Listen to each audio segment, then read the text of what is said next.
So, kamusta po mga ka-Streetwise? Ako po si Takero Miyamoto at welcome po sa aking munting channel. So, mga kababayan ito, so meron tayong isang topic dito na talagang lumalabas po talaga yung pagiging immature, isip bata, entitled, spoiled brat na si Sara Duterte. Hindi, to be honest talaga, no? And actually, mga kababayan, tuwang-tuwa po yung mga DDS dito na nagtatantrum si Sara Duterte. Pero para sa akin, mga kababayan, bad shot po ito. Ang pangit ng imahe po na pinapakita dito ni Sara Duterte. So ngayon, mga kababayan, no, ito yung mga drama ngayon. Well, mga code card lang naman to, pero ito mga legit naman ito eh. So sabi dito ni Sara Duterte, no? Oh, umiiyak pa talaga, no? Oh, Sara, salamat, ipinagtanggol niyo ako. Nagpapasalamat ako kay Senator De La Rosa, Senator Bongo, Senator Robin Padilla, mga AFP at PNP personnel sa mga kita mo mga kababayan, di ba? O, ayan na. O, ayan na si Sara. Bumabanggit na ng AFP at PNP. O, ano na? Isip bata, laki-laki ng katawan mo, isip bata ka. Lang yan to, no? O sa mga kababaihan at sa lahat ng ordinaryong mamamayan sa inyong pagtugon sa panawagan ni Senator Bongo Bato de la Rosa Senator Bato de la Rosa sa voluntaryong pagtulong para sa aking seguridad. Una mga kababayan, yung pinapalpas kasi ng mga buwakan ng inang mga DDS na to, tinanggalan po ng security si Sara Duterte. Hindi po siya tinanggalan ng security, binawasan lang. Yung security po ni Sara Duterte 433. So binawasan ng 75, so more or less 360 pa yan. O anong iniiyak-iyak nyo sa 360? Si Lenny Robredo nga eh. Yung security ni Lenny Robredo, 70 lang eh. Paras lang naman kayo ng trabaho. Paras naman kayong walang tawag nito, walang papel sa gobyerno, walang appointment sa gabinete. Alam nyo kung anong pinaka-bullshit kasi dito mga kababayan? Binabanggit nyo na yung AFP at PNP. Di ba? Ay, Diyos ko. Okay. So ngayon mga kababayan, no, ito tingnan nyo to Ito yung sabi ni Bongo. Si Bongo muna, sabi ni Bongo, hindi siya nag-iisa dahil unang-una, ako rin po ay natanggalan ng security. Mas nauna pa ako sa kanya, siguro mga 3 weeks ago pa ito. O yan So si Bongo din daw po tinanggalan ng security. O at least, to be fair kay Bongo, tumahimik. Di ba? Nung tinanggalan po ng security si Bongo, tumahimik. Yun nga lang, naging engot din eh. Nagsalita na rin ngayon eh. Di ba, Mami Peng, pa-impeach na nga natin to, no? Bobo eh. Tapos ngayon mga babayan, ito pa, si Robin. Tatanga-tanga din to eh. Sabi ni Robin, nanawagan naman po ako sa lahat ng mga dating rebelde na meron ng mga tamang papeles ng pagsuko at amnestiya. Kayong may kaalaman sa PENCAC, SILAT, bla bla bla, no? At handang sumailalim sa pagsasanay, pagsusuri, clearances at approval ng opisina ng pangalawang Pangulo. Isang karangalan para sa mga nagbalik loob na makapagsilbi ng voluntaryo kay Vice President Sara Duterte. Di ba? Bobo din to eh. Sabi ni Robin, doon daw po sa mga sumukong rebelde, na meron ng papeles. Ano daw? Baka pwede naman daw kayo maging security ni Sara Duterte. Akala mo naman nawalan ng security. At mga kababayan ito kapag merong dating rebelde na sumunod kay Robin Padilla, ang masasabi ko lang dito, tanga-tanga kayo. Alam nyo kung bakit? Gusto nga kayong ipapatay ni Sara Duterte nun eh. Di ba naalala nyo mga kababayan, di ba? Si PBBM noong last year, ang gusto ni PBBM, magkaroon ng amnesty. Makapag-usap sa mga komunista, magkaroon ng amnesty. Bigyan ng pagkakataon yung mga kababayan po natin na mga komunista na magbalik loob. Pero sabi ni Sara Duterte, hindi pwede. Patayin lahat yan. Tapos ngayon, susunod kayo kay Robin Padilla na, teka lang, no, gusto naming maging security ni Sara Duterte. In the first place, gusto nga kayong ipapatay niyan eh. Pahingi pasok ko mamaya, Mami Peng. Hindi nga, di ba? Nalala nyo yun, di ba? Nalala nyo yun. Di ba? Gumawa pa nga ng video si Sara Duterte nun eh. Di ba? na yung pakikipagkasunduan daw po sa mga rebelde ay pakikipagkasunduan din daw po ito sa mga demonyo. Oh, sabi ni Sara nun mga kababayan, ako po ay tumututol kasi bubo ako. Kasi Bisaya yun bubo na, napakabubo-bubo ko. Dapat yung mga rebelde na yan, dapat pinapatay yan. Dapat walang amnesty. Syukran. Dapat, sinabi, di ba, naalala nyo yan, di ba? Oh. Isipin nyo kung si Sara Duterte naging presidente, walang amnesty, patay kayong lahat. Tapos ngayon, ang gusto ni Robin Padilla, kayong mga taong gustong ipatigok ni Sara Duterte, magiging security ni Sara, para na mga bobo-bobo nyo naman pag naniwala kayo dito. Di ba? Oh, tapos meron pa yan, Nagpapasalamat yan si Sara Duterte sa mga ano na yan. O sabi pa dito, attention, former PS, sabi ni Bato, attention, former PNP, AFP who are good at unarmed combat and volunteering to provide security and protection, di ba? So ayan na naman kay Sara Duterte na naman. So na-content ko na to kahapon kay Bato na isipin mo, di ba? Na ang gusto ni Bato de la Rosa, wag sumunod yung mga pulis sa hepe nila. Pag pumunta si Sara Duterte sa lugar nila, iwanan nila yung poste nila, magbigay ng security kay Sara Duterte. Ang point niya dito mga kababayan, hindi naman po nawalan ng security si Sara Duterte. Sabi niya kanina, 358 to be exact. Tinanggalan ba ng security? Hindi. Kulang pa ba yung 368? Tapos hindi pa yan. Akala nyo, tapos na. Hindi pa. Meron pa dito. Ito yung idol ni Mami Peng. Super Tae. Sabi ni Super Tae, VP Sara Duterte should have her security detailed back ASAP.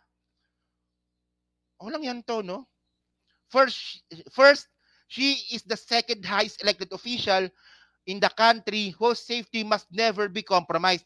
Una dito, Super Tae, bakit nung si Leni Robredo, meron siyang 70, di ba? Si Leni Robredo, mga kababayan, meron siyang 70 na security personnel. Bakit hindi ka nagreklamo?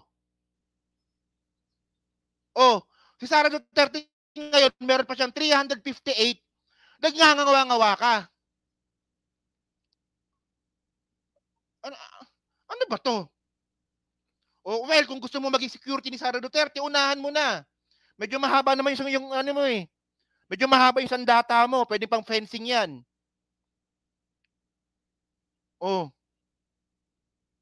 Ay, Diyos ko na yan, Ay, Diyos ko, nakakainis to. Nakakainis to, men. Sabi pa dito, continue nga natin para mainis tayo lalo. Second, she is a Duterte who like her father. Hindi, magkaiba. At least si Diego, nakitaan natin ng pagiging political animal. Si Sara Duterte, wala bobo Second, she is a Duterte who, like her father, is a staunch defender of law and order, hence stopping the CPP-NPA order of battle. Ayun na naman tayo Paubos na nga. Aimee! Mga kababayan, napaka-unfair nito. Kasi, yung NPA, mga kababayan, paubos na po yan. Kung meron mang umuubos sa NPA ngayon, yung mga komunista na yan, si PBBM yun. Wala nang kinalaman si Sara Duterte dito. Ay, talaga, no? Ewan ko ba, no? Buboto niyo pa ba to? Ako nagtataka ako, pumapasok pa to sa top 12. Dapat nilalaglag na to So ngayon, ito na. Tangina talaga, no? Gago, no? Sabi ni Sara dito, no? Ito na, pasasalamat. Kita nyo, no? Parang bata. Ngayon, sabi ni Sara Duterte, ito na, Sabi ni Sara, ay, Diyos ko na yan. Nagpapasalamat ako kay Senator De La Rosa, Senator Go, at Senator Padilla. Si Aimee, sama mo na rin. Di ba? Kasi mga kababayan, bago po nilabas ni Sara Duterte itong statement niya na to, hindi pa nagbibigay ng statement si Aimee Marcos. So malamang si Aimee Marcos nainggit. Di ba nainggit? Di ako din, dapat ako din. Nagpapasalamat. So sabi niya dito. Sabi niya dito, at lahat ng ordinaryong mamamayan sa inyong pagtugon sa panawagan ni Senator Bato de la Rosa ng voluntaryong pagtulong para sa aking seguridad. Ramdam ko ang inyong malasakit, pagmamahal at suporta. Huwag kayo mag-alala sa akin. O, wala kaming pakialam sa'yo. O, huwag ka mag-alala. Wala kaming pakialam sa'yo. Nagsalita na ang taong bayan. Wala kaming pakialam sa'yo. Yung naniniwala lang sa inyo, kayo-kayo lang. Mga uto-utong DDS. O, at hindi ninyo kailangan mag-ambag ng pera para sa security ko. Ang pagtrabaho sa pamahalaan ay pag-alalay ng buhay para sa bayan. Alam natin lahat na bahagi ito ng serbisyo. Diyos ko. Ialay ang buhay para sa bayan. Inuna mo nga manood ng concert. Gagarin to eh. Gagarin to eh, no? So sabi niya dito, tingnan niyo, sabi niya, oo. Ang pagtatrabaho sa pamahalaan ay pag-aalay ng buhay para sa bayan. Alam nating lahat na bahagi ito ng serbisyo. O pag-aalay pala ng buhay ito para sa sambayan ng Pilipino, bakit ka umalis nung binabagyo tayo para manood ng Taylor Swift concert? Ano to, no? Gago eh, no? So sabi dito, isa lang ang hiling ko sa inyo. Kaligtasan ng aking pamilya. Alam nyo, ito eh. Para kang si kambing eh. Alam nyo, wala tayong pakialam sa pamilya ni Sara Duterte. Doon sa mga anak niya. Sa asawa niya meron. Kasi ano rin yun eh. Government official din yun eh. Yung asawa ni Sara Duterte eh. Diba? Sa mga anak mo, wala kaming pakialam dito. Huwag mong i-brought out. Huwag mong ilalabas. Hindi naman natin pinag-uusapan yung pamilya mo, yung mga anak mo, walang gagalaw sa anak mo. Walang gagalaw dyan. Bakit mo nilalabas? Isa lang ang hiling ko sa inyo, ang kaligtasan ng aking pamilya. Huwag ninyong payagan ang anumang karahasan sa aking ina, asawa, at 4 na anak. Personal man o sa internet. O kita nyo, bawal daw i-bash.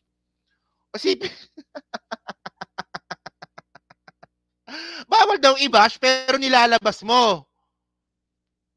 Gaga din eh, no? Kung ayaw mong mabash yung mga anak mo, gawin mong pribado yung mga buhay nila. Wag mong gagawing pain. Pinapain mo eh. Tama, di ba? O kita nyo ako, di ba? O, kilala nyo ba anak ko? Kilala nyo ba asawa ko? Hindi. Hindi ko pinapakita sa inyo.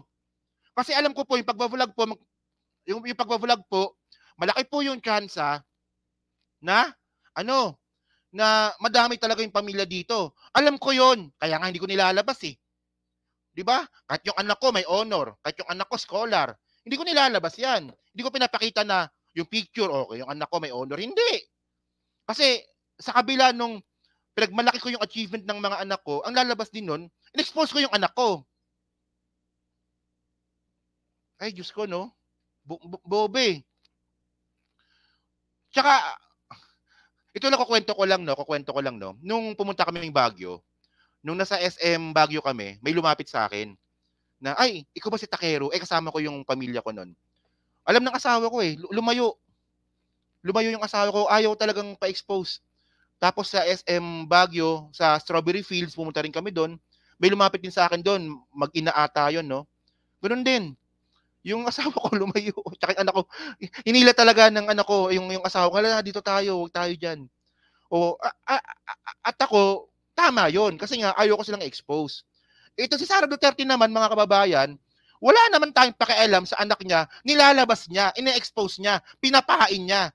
Paano pag nabash yan, kasalanan pa namin. Ikaw naglabas eh. O di ba? Yung iba nilalabas ang anak para may magbigay. Uy! Sino yan? Vlogger ba yan? Yan ba yung umiiyot ng kambing? O di ba? Di ba? Ito siguro nakita nyo naman yung post ko sa YouTube. Actually, pangalawang taon ko nang ginawa yun, yung mamigay ng bags. Pero hindi ako humingi ng donasyon. Pera po yun nang kinita ko sa YouTube. O di ba, sabi ko nga sa video, no, di ba, na itong mga bag na to, huwag niyo akong bibigyan ng donasyon kasi kinita ko to sa negosyo ko tsaka sa YouTube. Di ba, parang sinishare ko lang yung blessings na binigay sa akin ng Panginoon. So, ewan ko lang, no, medyo bad trip talaga to. Medyo Medyo may gano'n talaga, no? So, ang point natin dito mga kababayan, ganyan po kababa yung standard ng mga DDS. Ito ba gusto niyo maging presidente? Parang ano lang 'to, eh, parang troll lang, eh. Alam niyo yung nagto-troll lang sa Facebook, tapos biglang naging vice president, parang si Sara Duterte 'yan, eh. Parang gano'n lang din 'yan, eh.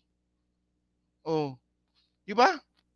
Ewan ko lang 'no. Pero ang point dito mga kababayan, napaka-bullshit nito kasi nga pa-victim si Sara Duterte na ang akala mo tinanggalan ng security. Hindi po siya tinanggalan ng security. Binawasan siya ng security kasi sobrang dami. Yung 433 na security na yun mga kababayan, pwede na pong mag-aklas yan. Pwede na mag-aklas yan. Yung 433 na security na yan, pwede na mag-aklas yan eh. Pwede nang bumuo ng private army yan eh. So binawasan. Naniniwala ako na isa 'yon sa mga reason. Naniniwala lang naman ako. Hindi naman ako confirm pero naniniwala ako na posibleng 'yon. Drama, no? Oh. So yun mga kababayan, no, so diyan po sa 1,000 na nanonood ngayon, so hindi pa po nakakapag-like, pa-like na lang po ng video po na to, diyan po sa Team Replays, ano nga pong masasabi nyo nga dito sa drama ni Sara Duterte. Okay, so pa-comment lang po sa baba. Binabasa ko po lahat yan.